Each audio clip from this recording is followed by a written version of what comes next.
ഇതൊരു rare case മാത്രമാണ്. ഈ വാർത്തയൊന്ന് വായിച്ചു നോക്കിയേ. അർഷാദ് എന്ന 1.5 വയസ്സുകാരനോട് ചെയ്തൊരു കൊടും ക്രൂരത. ഈ വാർത്ത നമ്മളെല്ലാവരും കണ്ടതാണ്. ഇന്നത്തെ ന്യൂസ് പേപ്പറിൽ വന്നൊരു വാർത്തയാണത്. കുറച്ചു മുമ്പേ മറ്റൊരു വാർത്ത ഞാൻ കണ്ടു.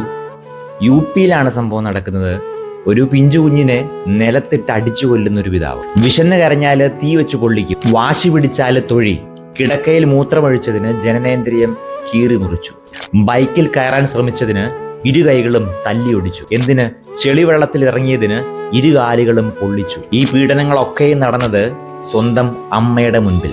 അവസാനം ആഹാരം കഴിച്ചുകൊണ്ടിരുന്നപ്പോൾ തല ചുമരിലിടിച്ച് കൊലപ്പെടുത്തുകയും ചെയ്തു. ഞാൻ ഈ വാർത്ത വായിച്ചത് വിമർശിക്കാനോ മറ്റൊന്നിനും വേണ്ടിയിട്ടല്ല. പ്രിയമുള്ള കുട്ടികളെ, എനിക്ക് പറയാനുള്ളത് നിങ്ങളോടാണ്.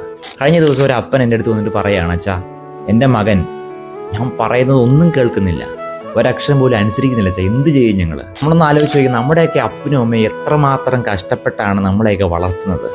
അപ്പോഴാണ് ഫോൺ തന്നില്ല എന്ന പേരിൽ ആത്മഹത്യ ചെയ്യുന്നതും, കറിക്ക് ഉപ്പില്ല എന്ന് പറഞ്ഞുകൊണ്ട് പാത്രം വലിച്ചെറിയുന്നതും, കാണാൻ കൊള്ളാത്തതിൻ്റെ പേരിൽ അവരെ ചവിട്ടി മെതിക്കുന്നതൊക്കെ.